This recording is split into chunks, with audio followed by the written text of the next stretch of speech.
Sizga aytgandim oyi. Meni aralashtirmang degandim. Hammasini siz qildingiz. Meni 5 yil umrim qamoqda o'tadimi endi? Bo'ldi qil.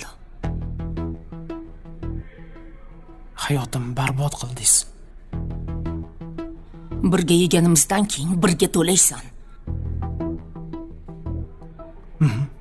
Bu yerdan chiqqanimdan keyin sizni ko'rmayman degan umiddaman. Menga ham tinchroq bo'ladi. Ikkita dangasani boqishdan charchadim.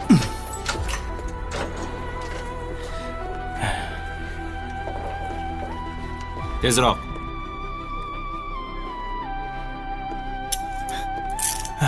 Yuring. Chiqing. Keling xizmat. Meni qizimni shu yerda deyishgandi. Ismi nima qizingizni? Dilnoza Rahimova. Kechirasiz. Biz ma'lumot bera olmaymiz. Kimsiz o'zi? Nima qilasiz? Men sizni tanimasam. Hujjatingiz bormi o'zi? Ha? Hujjatlarimni kirishda ko'rsatdim. Qizim bu yilni boshida 18 yoshga kirdi. Meni to'g'ri tushuning. U meni yolg'iz farzandim. Uni ham mendan boshqa hech kimi yo'q. Tushunarli. Mayli. 18 ga to'lgan bo'lsa, ko'rib bera olaman. Iltimos. Hozir.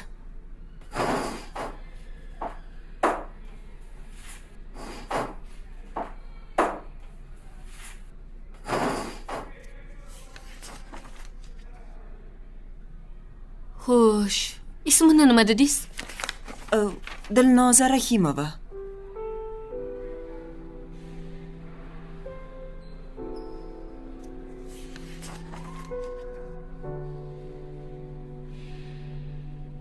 Bizda unaqa qiz yo'q.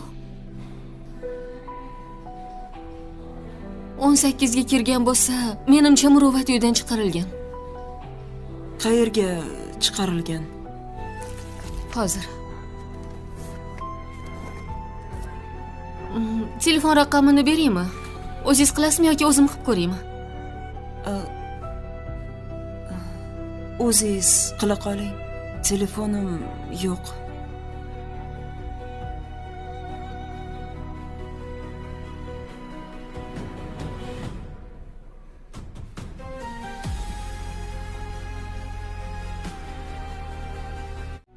Ko'pchilik qarindoshinikiga ketadi.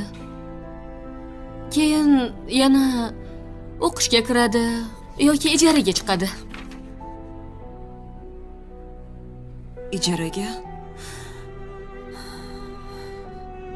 Men endi qayerdan qizimni topaman? Keling, yaxshisi men sizga yordam beraman. Hozir ko'rib beraman.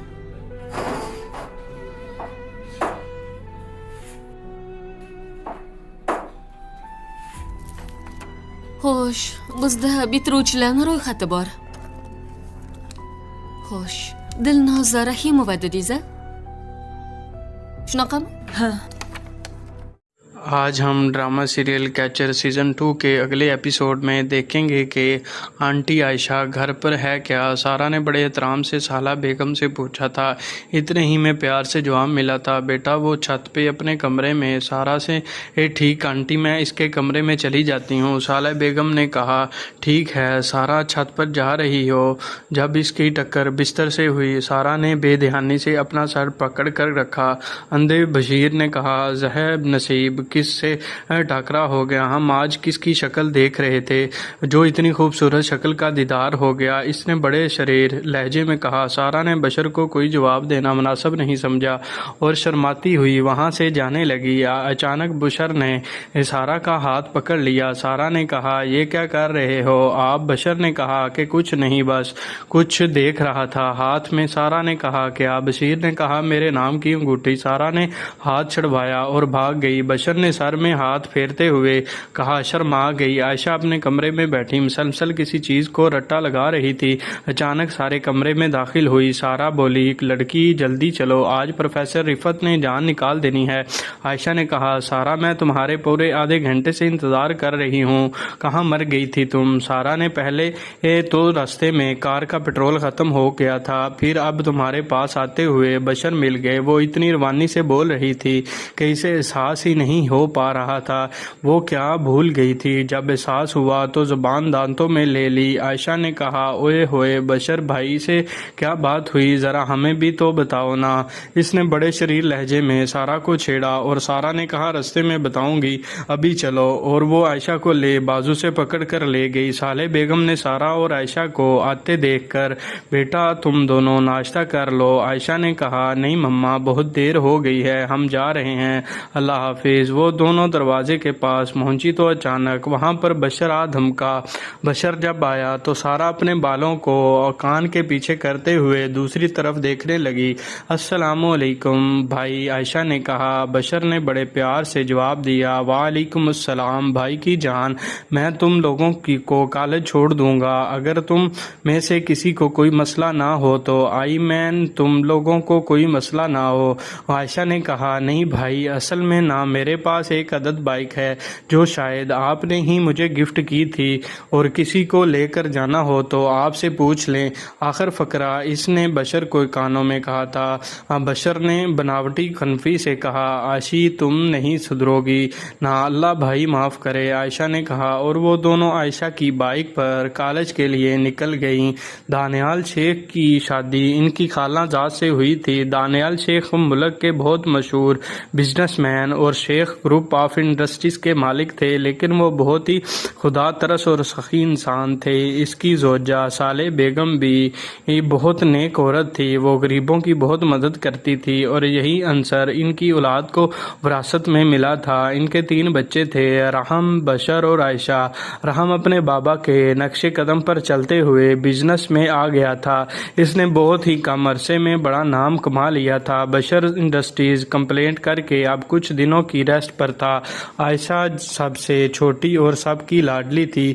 इसे medical college में merit पर दाखिला मिला हुआ था। वो अपने 5th year में थी। दानियाल साहब और साहले बेगम अपनी बच्चों के लिए बहुत खुशी थी, क्योंकि इतनी अच्छी औलाद नसीब वालों को मिलती है। इतने राइस होने के बावजूद मजाल है जो किसी गरीब की मदद करते हुए इन लोगों के माथे पर शिकन भी आया हो। सायरा आयशा की बचपन की सहेली थी। इन दोनों को इकट्ठे कॉलेज में दाखिला मिला था।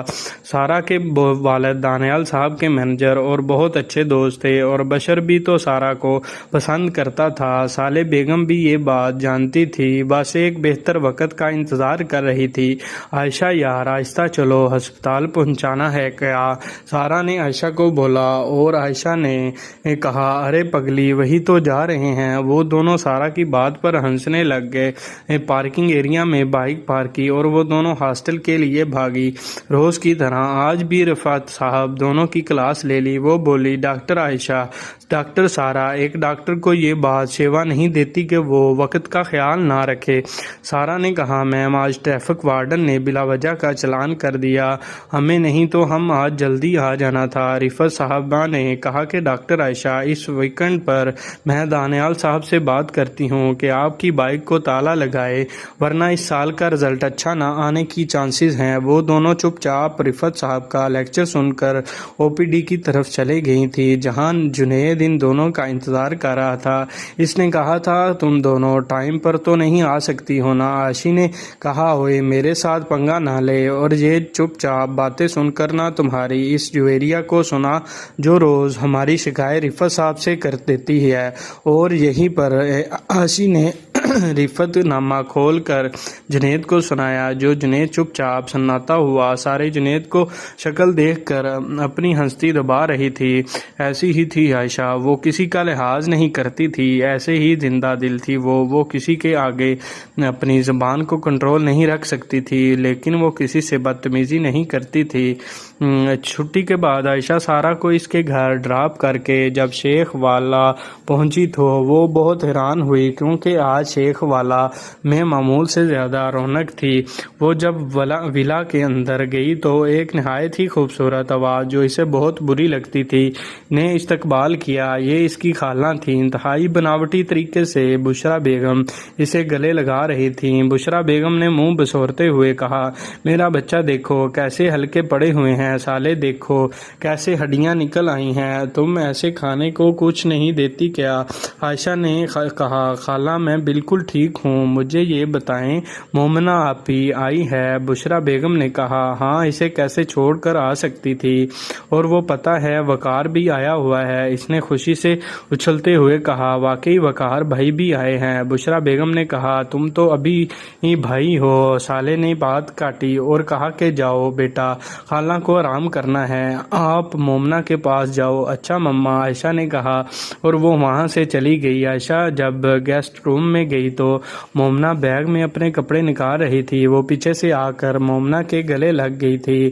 بھابھی اب کتنی پیاری لگ رہی ہیں، آج نظر تو اتارو، آئی ہے نا؟ آج تو ارحم بھاگ گئی ہے، اور کام بس وہ نان سٹاپ شروع ہو چکے تھے۔ مومنہ نے بڑے پیار سے کہا، ایک تو جو تم پہ شروع ہو جاتی ہو نا، کبھی کبھی تو بہت عجیب لگتی ہو، کانوں کو بھی سکون کی ضرورت ہوتی ہے میری بھنڈی۔ عائشہ نے کہا، بھابھی آپ تو نہ کریں نا، آپ بھی بے وقوفی کرتی رہتی ہیں۔ مومنہ نے اپنے بازو اس کے کندھے پر رکھ کر کہا، اور میری انارکلی تم سے بے وفائی کر کے جانا کدھر ہے؟ مومنہ ایک خوش شکل لڑکی تھی، وہ ارحم کی منحوکہ، اور وہ خوبصورت ہونے کے ساتھ ساتھ بھولی بھی تھی۔ عائشہ اسے رشتے سے بہت پسند کرتی تھی۔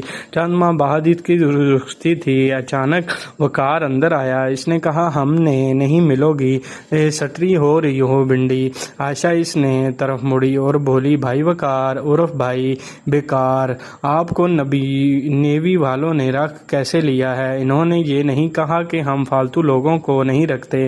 وہ اپنے دونوں بازوؤں کو باندھتے ہوئے بولی۔ وقار نے کہا، آپی آئی سے آپ سمجھ لو، میرے پیشن کے بارے میں کچھ نہ کہے۔ عائشہ نے شریر لہجے میں منہ بگاڑتے ہوئے، کیوں سڑے ہوئے کریلے کو برا لگ گیا کیا؟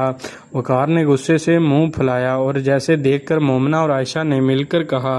عائشہ نے کہا، بھائی آپ غصے میں کیوں اتنے کیوٹ لگتے ہو؟ اور مومنہ نے اس بات کی تائید کی تھی۔ اتنی دیر میں بشر وہاں آ گیا، بولا، آ جاؤ یار، کتنی دیر اب یہی ہو گئی ہے۔ وہ سب نیچے آ گئے تھے، سب نے مل کر ڈائننگ ہال میں کھانا کھایا تھا۔ اچانک عائشہ کو اپنی خالہ کچھ خاص پسند نہ تھی، لیکن وہ وقار اور مومنہ سے محبت کرتی تھی۔ اسلام آباد کے پرائم لوکیشن پر واقع نہایت ہی خوبصورت شیخ والا میں آدھی رات کے وقت جب اس کی ایک رینج روور داخل ہوتی ہے، رینج کوور کا دروازہ کھلتا ہے اور اس سے ایک نہایت ہی وجیح مرد اپنی تمام ترجیحات کے ساتھ نکلتا ہے۔ اس نے نیلے رنگ کا ڈریس پینٹ کوٹ، وائٹ شرٹ اور لال رنگ کی ٹائی لگائے وہ کسی فلم کا ہیرو لگ رہا تھا۔ بال جیل سے سیٹ کیے ہوئے تھے، نیلی آنکھیں اور روشن چہرہ، داڑھی ہلکی سی بوڑھی ہو چکی تھی، اس کی وجاہت کو چار چاند لگ رہے تھے۔ کان پر فون لگائے وہ بڑی دھیانی سے دروازے سے گزر رہا تھا۔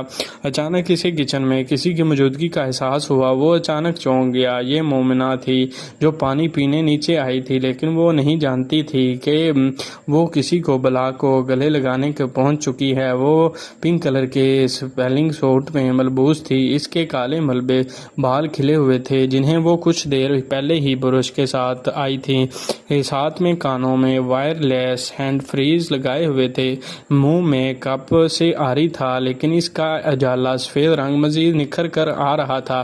وہ